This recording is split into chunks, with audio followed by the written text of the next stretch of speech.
আসসালামু আলাইকুম, কেমন আছেন আপনারা সবাই? আমি এখন যাব একটু শোরুমে। ভীষণের শোরুমে যাচ্ছিলাম। এটা হলো রেল ক্রসিংয়ে কী পরিমাণ জ্যাম আটকে আছে এটা আপনাদেরকে দেখাচ্ছিলাম। ট্রেন আসবে, দেখেন কী পরিমাণ জ্যাম ছেড়ে চলে আসলাম ভীষণের শোরুম। এখানে একটু কাজ ছিল, এই জন্য আসলাম আর একটু ভিডিও করে নিলে আপনাদেরকে দেখাচ্ছিলাম।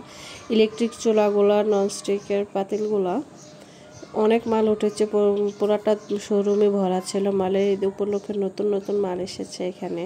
এই যে টেবিল ফ্যানগুলো আমি একটু দেখি, আমার কাজ শেষ, আমি এখন চলে যাব আমার মেয়েকে নিয়ে বের হয়ে। এই তো আমি বের হয়ে যাচ্ছি, আমার মেয়ে দাঁড়িয়ে আছেও যাবে না। এই তো বের হয়ে এখন চলে যাব আমি বাসায়। বাসায় এসে আমি রান্না শুরু করে দিয়েছি। এটা হলো মাগুর মাছ রান্না করবো ডাটা আর আলু দিয়ে, টমেটো সব কিছু কেটে নিয়েছি। মাছ ভাজা শেষ।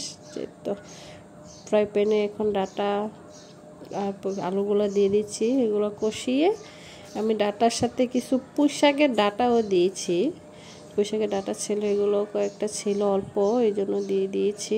যে মশলা দেওয়া হয়ে গেছে, এখন আমি কষানো পর্যন্ত অপেক্ষা করব। আমি মশলা দিয়ে এখন আমি ঢেকে দিব। এই যে আমার একটা কষানো হচ্ছে। ডাটা দিয়ে বড় মাছ দিয়ে আমার অনেক পছন্দ, কিন্তু আজকে আমি মাগুর মাছ দিয়ে ডাটাটা রান্না করব। মাগুর মাছ নিয়েছি, এখন সুন্দর করে কষিয়ে নিব। ওর সাথে টমেটোগুলো দিয়ে দিচ্ছি। কি হয়, যে কোনো তরকারিতে টমেটো দিলে কিন্তু স্বাদটা অনেকটা বেড়ে যায় টমেটো দিলে। তার আমার মেয়ে, বিশেষ করে আমার মেয়ে টমেটো অনেক পছন্দ করে, তো আমি টমেটো দিয়ে দিয়েছি। আমি কষিয়ে নেব। আমার কষানি প্রায় হয়ে যাচ্ছে, টমেটোগুলো গলে যাচ্ছে। দেখুন, আমি রান্নার ভিডিওটা অল্প অল্প করে আপনাদেরকে দিই, আপনারা দেখুন অল্প অল্প করে দিয়ে আমি কি করি। এই টমেটো এটা কষানো হচ্ছে, আমার রান্নাটা কষাই দেখুন সুন্দর করে কষিয়ে নিয়েছি।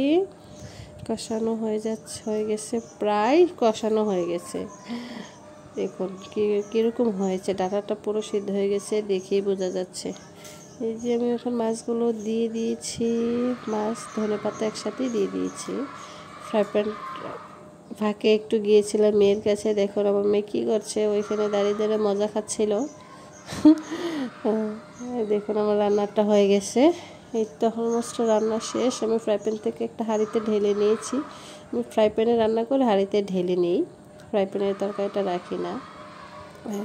আবার মেয়ে রান্না শেষ করে দেখুন, মেয়ে দেখলাম খেলা করতেছে। দেখুন ওই খেলাগুলো দিয়ে কি বানাচ্ছে, ওনাকে ট্রেনের রাস্তা বানাচ্ছে। আমাকে বলছিল মমির ট্রেনের রাস্তা বানাই। এখন হলো ইফতারের পর আমার ছেলে মাদ্রাসা থেকে আসবে, এই জন্য আমি ওকে ভিতরে রেখেই বের হয়েছিলাম। দেখুন কীভাবে আসতেছে দৌড়ে। ও এরকম করে, ওরা দুজন একসাথে যায়, এরকমই করে। ও হলো আমার পাশে।